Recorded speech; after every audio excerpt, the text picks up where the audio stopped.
Boa tarde, eu sou Éder Luiz Menezes da Silva Júnior, aluno de mestrado no programa de pós-graduação em Química do Instituto de Química da Unesp Araraquara, e é com muito prazer que venho ao primeiro Simpósio Ambiental para a Ação Climática apresentar palestras para vocês.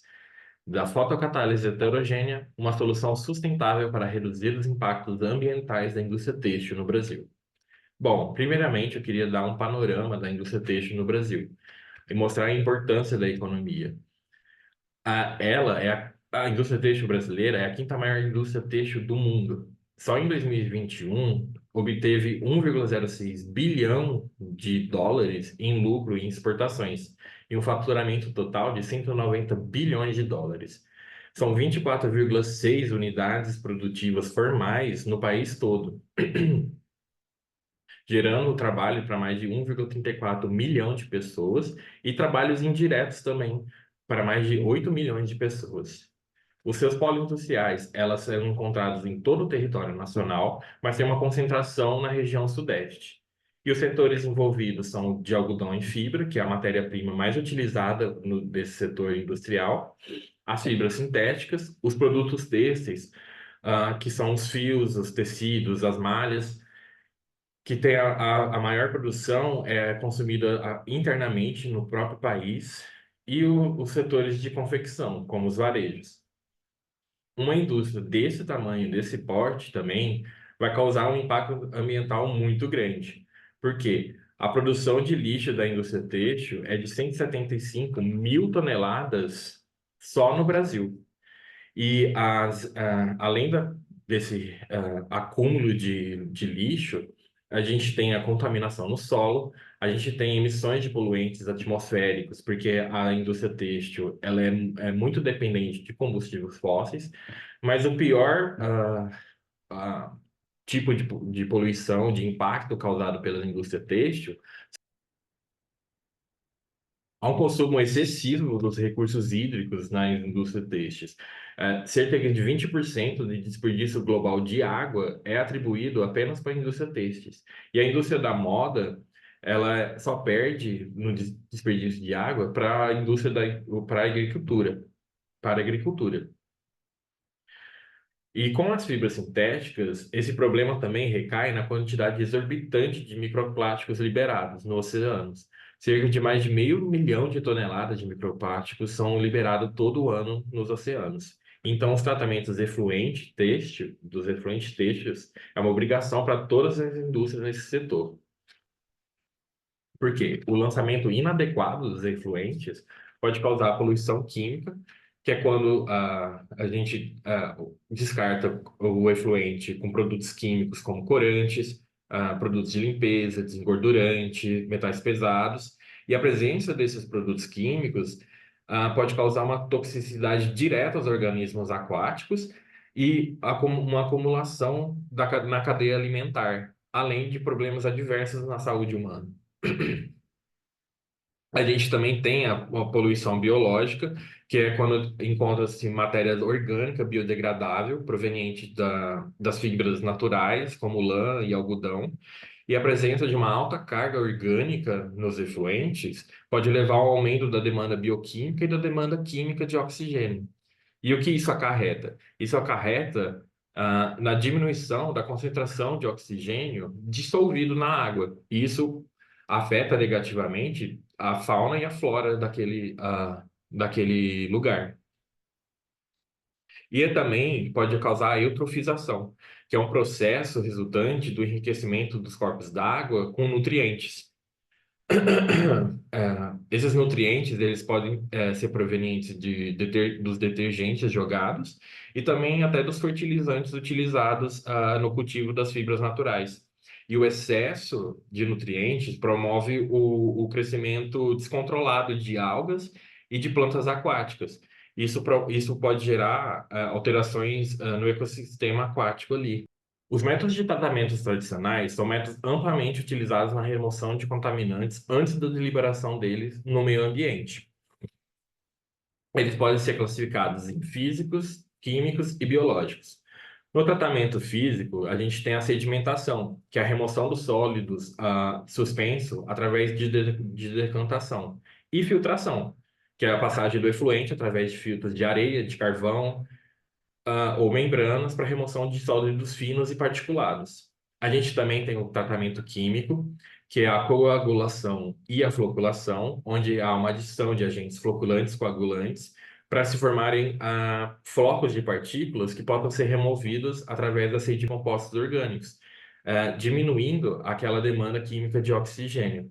E no tratamento biológico são utilizados micro-organismos aeróbicos ou anaeróbicos para degradar a matéria orgânica presente no efluente. Então, para uma estação de tratamento ser mais efetiva na prática, tem que ter a combinação de vários desses métodos e um processo de tratamento.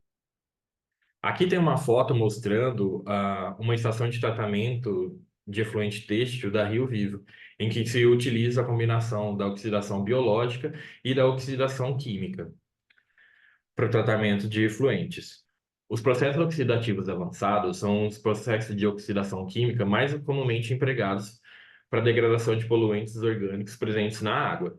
Esse processo se baseia na geração de radicais hidroxilas, que são altamente reativos e têm um alto potencial de oxidação. E os processos oxidativos, eles podem ser divididos em homogêneo e heterogêneo, dependendo do estado físico, dos reagentes envolvidos. No homogêneo, os reagentes e catalisadores estão na mesma fase, e no heterogêneo, em fases diferentes. Como exemplos de processos homogêneos, a gente tem a fotólise do peróxido de hidrogênio, em que é irradiada uma radiação na região ultravioleta na molécula de peróxido de oxigênio, fazendo com que ela se decomponha, gerando radicais hidroxilas. E esses radicais hidroxilas vão oxidar o poluente. Já no processo fotofento, a gente tem o peróxido de hidrogênio oxidando o ferro em ferro 3, e ao oxidar, ele vai se decompor em radicais hidroxilas. E fotofêton, porque quando há uma radiação ultravioleta, esse processo se torna mais eficiente. E também temos, como exemplo de processos heterogêneos, que é quando um catalisador é excitado ao ser irradiado por uma luz ultravioleta, gerando radicais hidroxilas. Mas quais as vantagens e desvantagens de cada tipo de processo? No processos homogêneos, a gente tem como vantagem de ser um processo mais simples e fácil de operar. Porém, a gente precisa de um cuidado extremo com o pH do meio, porque não é em qualquer pH que essas reações vão conseguir. A vantagem dos processos heterogêneos é a reutilização dos catalisadores. E como desvantagem, a gente tem que conforme o tempo vai passando, a gente tem que fazer uma recuperação desses catalisadores. Mas como que funciona? Mas como que funciona uma fotocatálise heterogênea? Bom, a gente precisa do fotocatalisador ser um semicondutor, em que vai ter duas regiões, a de menor energia, que é a banda de valência, e a de maior energia, a banda de condução. A diferença entre a banda de condução e a banda de valência é o band gap, que é a energia mínima necessária para fazer com que o elétron saia da banda de valência e vá para a banda de condução, através de uma radiação externa, geralmente ultravioleta, vai incidir e o elétron da banda de valência vai deixar e ir para a banda de condução, abrindo uma lacuna na banda de valência. E tanto essa lacuna quanto o elétron na banda de condução vão participar da reação, produzindo radicais hidroxilas para a degradação do poluente. Opa. Então, quando a matéria orgânica entra em contato com a lacuna, ou ela vai começar a se decompor, porque a lacuna tem um alto potencial oxidante. E quando a água do meio e hidroxilas entrarem em contato com essa lacuna, eles vão ser decompostos e convertidos em radicais hidroxilas. Na banda de condução, o elétron vai passar para o oxigênio do meio, que vai virar um ânion superóxido, que irá atacar a água, formando peróxido de hidrogênio, que em contato com o elétron novamente, ou até com a lacuna, vai ser transformado em radicais hidroxilas. E esses radicais hidroxilas vão atacar o poluente, fazendo a mineralização dele, que é transformando ele em CO2 e água. Então, quais são os fatores que afetam a fotocatálise? Primeiro, a intensidade e o comprimento de onda, porque cada semicondutor vai ter um bandgap específico. Então, você vai precisar de um comprimento de onda específico para você excitar esses elétrons. A gente também tem que levar em conta a área superficial do catalisador, que quanto maior a área, maior vai ser a dispersão das moléculas na superfície do catalisador e, consequentemente, maior a degradação. E o pH do meio. O pH ideal para cada catalisador vai variar. E a concentração do poluente. Por quê? Se a gente tiver um poluente muito concentrado, não vai conseguir a passagem de luz ah, a- até o catalisador. Então, não vai ocorrer a fotocatálise, porque vai estar muito escuro, muito concentrado. Então, a luz não vai chegar até o fotocatalisador. Então, sempre tem pesquisas para buscar novos tipos de materiais para fotocatálise. O dióxido de titânio, ele é o fotocatalisador mais comumente utilizado. E através de modificações na estrutura dele, como com dopagem com outros metais e nanomateriais, são exemplos de novos materiais para fotocatálise. Os óxidos metais de transição, como o óxido de zinco, também são novos exemplos de novos materiais. E o óxido de zinco, ele tem como vantagem de ter uma atividade fotocatalítica muito próxima do dióxido de titânio. E ele é menos tóxico e também ele é mais barato. E a gente já tem hoje em dia fotocatalisadores organometálicos, como os complexos de fitalocianinas, que também atuam também como um semicondutor. Aqui eu venho mostrar a minha pesquisa que eu desenvolvi na minha iniciação científica durante a graduação, em que a gente sintetizou nanopartículas de óxido de zinco eletrodepositadas numa placa de aço. Por que numa placa de aço? Porque a gente vai conseguir retirar o catalisador do meio e poder reutilizar de uma forma mais prática, sem ter que fazer uma centrifugação ou uma filtração. E esse óxido de zinco, a gente mediu a atividade fotocatalítica dele utilizando o azul de metileno como o poluente. O azul de metileno é um corante altamente utilizado nas indústrias têxteis. E como a gente pode ver aqui na foto, depois de um tempo na reação, todo o azul de metileno foi degradado. E aí também é comprovado, através desse gráfico, que é a absorção do azul de metileno. Aqui, a concentração inicial dele, e conforme vai passando o tempo, a gente pode ver que vai diminuindo a concentração de azul de metileno no meio. Quando chega em 2 horas, 120 minutos, praticamente houve toda a mineralização, desse poluente. Então, a busca de novos materiais inovadores, eles podem facilitar e até mesmo baratear os custos de processo de um tratamento de efluente de uma indústria.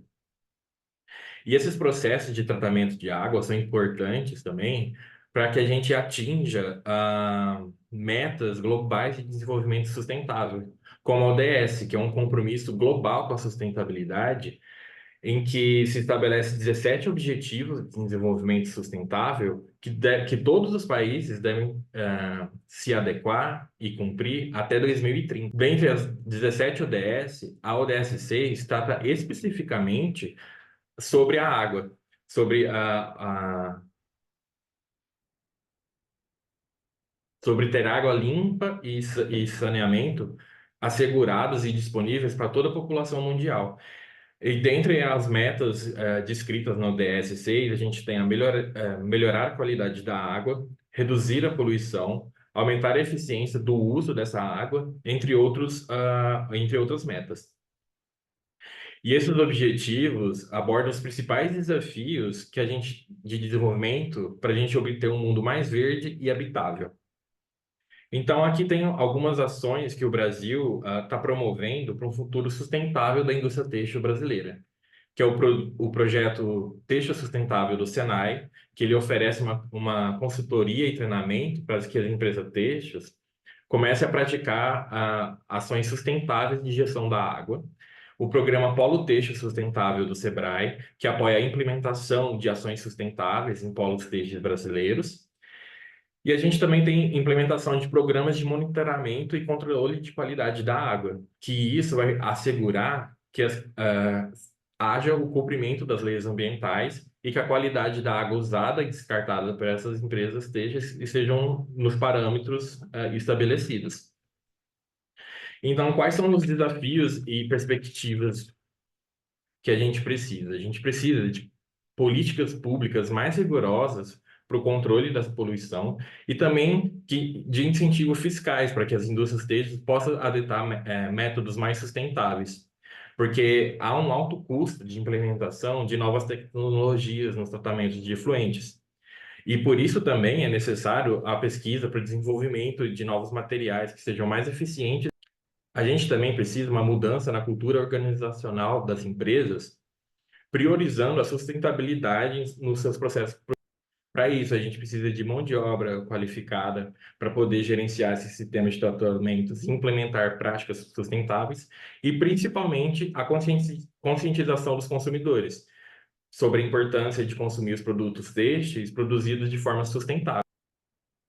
Então, como conclusão, a gente tem que, através das pesquisas, a gente pode contribuir para a indústria têxtil brasileira ter um potencial de se tornar um modelo de sustentabilidade para o mundo todo, através da combinação de tecnologias inovadoras, de políticas públicas eficazes, da conscientização ambiental e investimento em capital humano, para que a gente possa construir um futuro onde a produção têxtil seja respeitosa com o meio ambiente e preservando os recursos naturais para as futuras gerações e assim construindo um planeta mais verde e próspero.